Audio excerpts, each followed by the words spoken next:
YouTube ప్రేక్షకులకు నమస్కారం.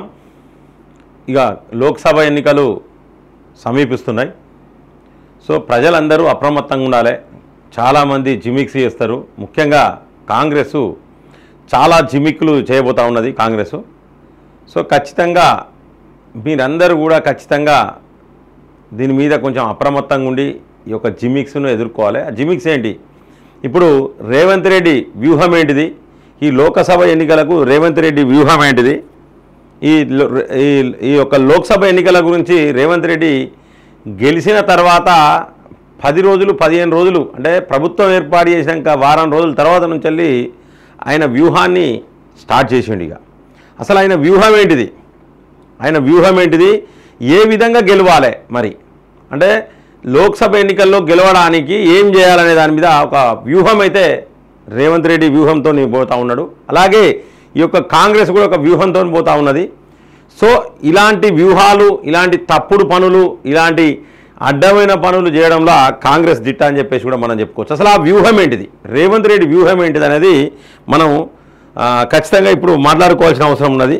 So Revanth Reddy వ్యూహం అనేది చాలా పెద్ద వ్యూహంతో, ఆ వ్యూహంలో అంటే మొట్టమొదటి నుంచి వెళ్ళి ప్లాన్ చేస్తూ ఉన్నారు. మీరు అందరూ కూడా ఈ యొక్క వ్యూహాన్ని పసిగట్టాలి. అంటే ఫస్ట్ నుంచి ఏం చేస్తుంది ఇదంతా కూడా ఈ రేవంత్ రెడ్డి కానీ ఈ కాంగ్రెస్ ప్రభుత్వం ఏ వ్యూహంతో ఉన్నది మీ అందరికీ తెలుసు. కానీ మీరు దీన్ని గ్రహించరు. ఎందుకు గ్రహించరంటే ప్రజలు ఎందుకు గ్రహించరంటే ప్రజలు ఏంటంటే ఒక ట్రాన్స్లో తీసుకుపోతారంటే ఫస్ట్ జనాలను ఒక ట్రాన్స్లో తీసుకుపోయి ఒక సబ్జెక్టు మీద తీసుకుపోయి అదే సబ్జెక్టు మీద ఉంచి వీళ్ళు ఓట్లు దండుకుంటూ ఉన్నారు. సో రేవంత్ రెడ్డి వ్యూహం ఏంటిది అనేది రెండు ముక్కలలో మీకు చెప్తా ఉన్నా చూడండి. మొదటి వ్యూహం ఏంటంటే ఫోన్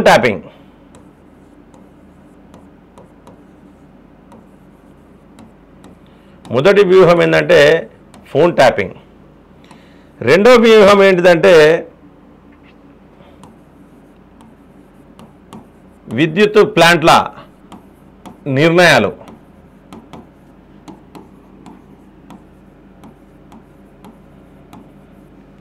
సో మూడోది ఏంటంటే భూ కబ్జాలు.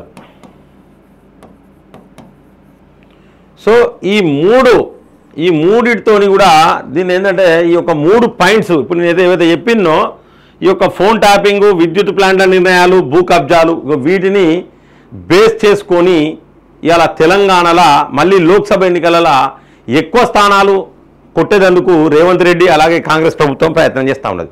మరి అవి ఏంటి అనేది మీకు రెండు నిమిషాల్లో చెప్తా. మొట్టమొదటిది భూ కబ్జాలు. సో ఈ భూ కబ్జాలల్లా ఏం చేస్తారంటే రేవంత్ రెడ్డికి కావాల్సింది, కాంగ్రెస్ కావాల్సింది ఏంటంటే బీఆర్ఎస్ ఎమ్మెల్యేలు కావాలి, బీఆర్ఎస్ ఎంపీలు కావాలి, బీఆర్ఎస్లు ఉన్న చోటా మోటా నాయకులు కావాలి, ఈ యొక్క కార్పొరేటర్లు వాళ్ళు వీళ్ళు కావాలి. సో దీంట్లో రేవంత్ రెడ్డి సక్సెస్ అయ్యిండు. ఈయన కాన్సెప్ట్ ఏంటంటే ఏ ఒక్కరి మీద కూడా చర్యలు తీసుకోరు. వీళ్ళు ఏం చేసిరంటే గతంలో ఈ భూమి కబ్జా ఆ భూమి కబ్జా అని చెప్పేసి కరీంనగర్లో కావచ్చు, వరంగల్లో కావచ్చు, ఖమ్మంలో కావచ్చు, కొన్ని చోట్ల హైదరాబాద్లో కావచ్చు ఈ కార్పొరేటర్ స్థాయిలో అందరినీ కూడా ఎలక్షన్స్ అయిపోయిన తర్వాత ప్రభుత్వం ఏర్పాటు చేసిన తర్వాత కేసులు పెట్టి ఇస్తారని చెప్పేసి భయపెట్టించి వాళ్ళందరినీ కూడా మళ్ళీ తిరిగి కాంగ్రెస్ పార్టీలోకి చేంజ్ చేసుకున్నాడు ఈ రేవంత్ రెడ్డి. ఇది భూ కబ్జాలకు సంబంధించి చాలామందిని జైన్ చేసుకున్నాడు. అంటే ఆయన కాన్సెప్ట్ ఏంటంటే నెక్స్ట్ ఎలక్షన్స్ ఉన్నాయి, లోక్సభ ఎన్నికలు. సో వీళ్ళని భయపెట్టియాలి. అంటే దీనివల్ల ప్రజలకు ఏమన్నా లాభం జరిగిందంటే ఏం లేదు. ఇది మొదటి బ్లాక్మెయిలింగ్. భూ కబ్జాలు అనేది ఫస్ట్ వారు చేసిన బ్లాక్మెయిలింగ్, అది చిన్న బ్లాక్మెయిలింగ్. ఆ చిన్న బ్లాక్మెయిలింగ్లో ఏంటంటే చాలామంది కూడా కార్పొరేటర్లు కూడా ఈ యొక్క కాంగ్రెస్లకు వెళ్ళిపోయారు. ఈ యొక్క కాంగ్రెస్లకు రేవంత్ రెడ్డి టీంలకు చాలామంది కార్పొరేటర్లు వెళ్ళిపోయారు. ఇది మొదటి వ్యూహం. దీనివల్ల అంటే భూ కబ్జాలు చేస్తే ఆ భూమిని తిరిగి స్వాధీనం చేసుకుని అది ఏం లేదు. ఇప్పుడు ఫర్ ఎగ్జాంపుల్ ఈ యొక్క వ్యూహంలోనే భాగంగా దానం నాగేందర్ కూడా ఆయన భూమిని ఆయన కాపాడుకునేందుకు కూడా బీఆర్ఎస్ను వదిలి కాంగ్రెస్లో పోయింది. సో ఆయన ఎమ్మెల్యే ఉన్నా కూడా ఆయనకు ఎంపీ టికెట్ ఇచ్చి ఆ ఎమ్మెల్యే టికెట్ ఖాళీ చేయాలనే ఉద్దేశంతో ఆయనకు ఎంపీ టికెట్ ఇచ్చారు. సో ఆ ఎమ్మెల్యే టికెట్ ఆయన రిజైన్ చేయడం లేదు. ఇప్పుడు రిజైన్ చేస్తారనుకున్నారు. అందరితోని ప్రజలతోని బయట అందరితోని ఒత్తిడి తీసుకొచ్చి ఎట్టి పరిస్థితుల ఆయన రిజైన్ చేయించాలనుకున్నారు. కానీ ఆయన రిజైన్ చేయలే. సో మొత్తానికైతే ఈ యొక్క భూ కబ్జాలు అనే ఒక స్టోరీ స్టార్ట్ చేసి దాంతో పేద ప్రజలకు కానీ తెలంగాణ ప్రజలకు కానీ ఎటువంటి న్యాయం జరగలేదు. అలాగే ఈ భూ కబ్జాల విషయాలలో ఎలాంటి పెద్ద ప్రజాప్రతినిధులు ఎమ్మెల్యే స్థాయి, మంత్రి స్థాయి ప్రజాప్రతినిధులు గతంలో ఉన్న ప్రజాప్రతినిధులు ఎవరిని కూడా జైలు పంపలేదు, వాళ్ళ ఎవరి మీద కూడా కేసులు కాలేదు. చిన్న చోటా మోటా నాయకుల మీద అధికారుల మీద మాత్రమే కేసులైనాయి. ఇది మొదటిది. సో ఇది మొదటి భూ కబ్జాలు అనేది దీని మీద రేవంత్ రెడ్డి కొంత సక్సెస్ అయ్యాడు, కొంత క్యాడర్ అనేది తీసుకొచ్చుకున్నాడు. రెండవది ఏంటంటే ఇక ఫోన్ ట్యాపింగ్. ఈ ఫోన్ ట్యాపింగ్ అనేది ముగుల్ రేకులు సీరియల్ లెక్క. ముగుల్ రేకులు సీరియల్ వస్తా అంటే గతంలో అమ్మలక్కలు అందరు కూర్చునేది కొంచెం రాగానే అడ్వర్టైజ్మెంట్ లెక్క ఉంటే సీరియల్ తక్కువ ఉంటుంది స్టోరీ. సో గట్లా ముగిల్ రేకులు సీరియల్ లెక్క ఈ ఫోన్ ట్యాపింగ్ స్టోరీలో ఏంటంటే ఇప్పటి వరకు అందరూ కూడా అధికారులే పోయినారు. ఇన్ని రోజుల కాంచెల్లి ఫోన్ ట్యాపింగ్ స్టోరీ నడుస్తుంది కదా, ఇప్పటి వరకు కూడా అందరు అధికారులే పోయినారు. దీని కాన్సెప్ట్ ఏంది, ఒక సీన్ ఉంటుంది, అల్లు అర్జున్ సీన్ ఉంటుంది. అల్లు అర్జున్ సైకిల్ దొక్కుంటా పోతా ఉంటాడు, ఆర్యా సినిమా కావచ్చు. సైకిల్ దొక్కకుండా అల్లు అర్జున్ సైకిల్ దొక్కకుండా పోతా అంటే ఏం చేస్తారంటే గుండాగాళ్ళు అందరు కలిసి సైకిల్ దాంట్లో పుల్లలలో ఏదో పెడితే కింద పడతాడు. కింద పడగానే అల్లు అర్జున్ ఏం చెప్తారు తెలుసా, పోతాడు గిబేరని ఒక్క తన్నంతాడు దేన్ని మన బోరింగ్ ఊసిపోతుంది, నీళ్ళని పైకి లేస్తాయి. ఇక అప్పుడు గుండాగాళ్ళు సెట్ బ్యాక్ అయి బయటికి పోతారు. అంటే ఇది బెదిరింపులు అంటారు. సో ఆ బెదిరింపులలో భాగంగా ఏంటంటే ఫోన్ ట్యాపింగ్ కేసును ఫస్ట్ తీసుకున్నారు. ఫోన్ ట్యాపింగ్ కేసు తీసుకొని ప్రజాప్రతినిధులందరినీ కూడా భయభ్రాంతులకు గురి చేసిండు ఈ రేవంత్ రెడ్డి. ఈ కాంగ్రెస్ ప్రభుత్వం ఏంటంటే ఈ యొక్క ఫోన్ ట్యాపింగ్ తోని ప్రజాప్రతినిధులు గతంలో ఉన్న ప్రజాప్రతినిధులు బీఆర్ఎస్ నాయకులు అందరినీ కూడా భయభ్రాంతులకు గురి చేసిండు. ఎందుకంటే కొన్ని లక్షల ఫోన్లు ట్యాప్ అయినాయి అన్నారు, అంటే కొన్ని వందల మంది కూడా అందులో పార్టిసిపేట్ అయి ఉంటారు. సో ఈ వందలలో నేను కూడా ఉంటా ఖచ్చితంగా అని గతంలో ఉన్న ఎమ్మెల్యేలు, గతంలో ఉన్న మంత్రులు వీళ్ళందరినీ కూడా భయభ్రాంతులకు గురి చేసి కొంతమందిని కాంగ్రెస్ వైపు తిప్పుకుంటూ మరికొంతమందిని ఇప్పటికీ ఇంకా భయపడిస్తూనే ఉన్నాడు. ఎందుకంటే ఇంకా నెల ఎలక్షన్లు ఉన్నాయి కాబట్టి. సో బీఆర్ఎస్ మొత్తం ఖాళీ అయ్యేదాకా ఇదే బ్లాక్ మెయిలింగ్ స్టార్ట్ చేస్తాడు ఈ రేవంత్ రెడ్డి. వాస్తవానికి ఏంటంటే ఫోన్ ట్యాపింగ్ కేసులో ఉంటారు వీళ్ళందరూ ఉంటారు, తీసుకుపోయి లోపడేయచ్చు, బీఆర్ఎస్ వాళ్ళని తీసుకుపోయి లోపడేయచ్చు. కానీ ఇప్పుడు లోపడేయడు. కాంగ్రెస్లో చేరేంత వరకు కూడా ఇదే విధంగా ఒక సీరియల్ లెక్క ఈ రేవంత్ రెడ్డి ఈ ఫోన్ ట్యాపింగ్ కేసును ఈ రేవంత్ రెడ్డి నడిపిస్తాడు. కాంగ్రెస్లో జాయిన్ అయ్యేంత వరకు అదే నడుస్తుంది.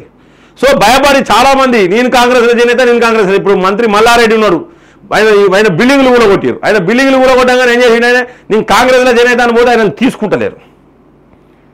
సో ఇట్లా చాలామందిని బ్లాక్మెయిలింగ్ చేయడము, వాళ్ళు కాంగ్రెస్లోకి వచ్చేదాకా ఈ రేవంత్ రెడ్డి ఇదే వ్యూహం. ఇది చాలా పెద్ద వ్యూహం. దీంట్లో ఎప్పుడో కేటీఆర్, కేసీఆర్, హరీష్ రావు అందరు పోవాలి, కానీ అందరిని అరెస్ట్ చేయాలి ఇప్పటి వరకు. దీన్ని మెల్లమెల్ల రాకుండా పోతాడు. ప్రజలందరూ దీన్ని గమనించాలి. అంటే ఈయన కాంగ్రెస్ కోసమే పనిచేస్తాడు, ప్రజల కోసం కాదు. నీతిగా పనిచేస్తలేడు, నిజాయితీగా పనిచేస్తలేడు, ట్రాన్స్పరెంట్గా పనిచేస్తలేడు అనడానికి ఇదొక ఎగ్జాంపుల్. ఫోన్ ట్యాపింగ్ కేసు అనేది ఒక ఎగ్జాంపుల్. ఇదొక బెదిరింపు. ఇక ఇంకో బెదిరింపు అక్కడ ఆ జగదీశ్వర్ రెడ్డిని బెదిరించేందుకు. అలాగే ఏం చేస్తారంటే విద్యుత్ ప్లాంట్ల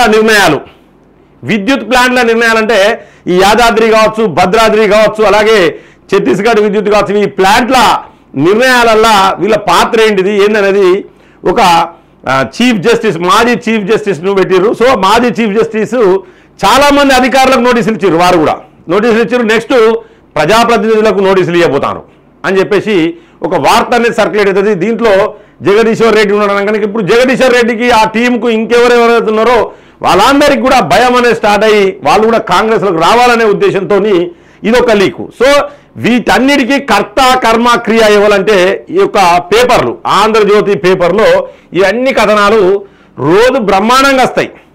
రోజు బ్రహ్మాండంగా ఆంధ్రజ్యోతి పేపర్కు లీకులు ఇచ్చేది ఇవ్వాలంటే రేవంత్ రెడ్డి. ఆంధ్రజ్యోతి పేపర్కు లీకులు ఇస్తాడు. లీకులు ఇవ్వగానే ఆ లీకులను పట్టుకొని కథం. ఇవాళ రాష్ట్రంలో ఏం జరుగుతుందంటే ఈ 100 రోజు పాలన ఏం జరుగుతుందంటే కాంగ్రెస్లకు పోకపోతే కేసులు అవుతాయి, కాంగ్రెస్కు పోకపోతే జైలుకు పోతామనే భయానికి కాంగ్రెస్లో పోతాళ్ళు ప్రజలారా. ఇది మీరు గమనించండి. సో ఇలాంటి బ్లాక్మెయిలింగ్ వ్యవస్థను స్టార్ట్ చేసి కాంగ్రెస్ను మొత్తం నింపడం కోసం ఈ రేవంత్ రెడ్డి ప్రయత్నం చేస్తూ ఉండు. ఈ యొక్క ప్రయత్నంలో చాలామంది కాంగ్రెస్లో ఉన్న పాత కాంగ్రెస్ వాళ్ళందరూ కూడా దీన్ని యాక్సెప్ట్ చేస్తలేరు. కొంతమంది సీనియర్ లీడర్స్ వీళ్ళు ఈ రేవంత్ రెడ్డి తీసుకునే ఇటువంటి నిర్ణయాలను ఎవరు కూడా యాక్సెప్ట్ చేస్తలేరు. కారణం ఏంటంటే కొత్తగా వచ్చిన వాళ్ళకు టికెట్లు ఇవ్వడం, ఇంతమంది నింపుకోవడం అనేది హనుమంతరావు విహెచ్ గారు దానికి సంబంధించి పబ్లిక్గానే మాట్లాడడం జరిగింది, మీడియాతో పబ్లిక్గానే మాట్లాడడం జరిగింది హనుమంతరావు. సో ఇది ఒక రకమైన బ్లాక్ మెయిలింగ్ రాజకీయం అనేది తెలంగాణలో నడుస్తూ ఉన్నది ప్రజలారా.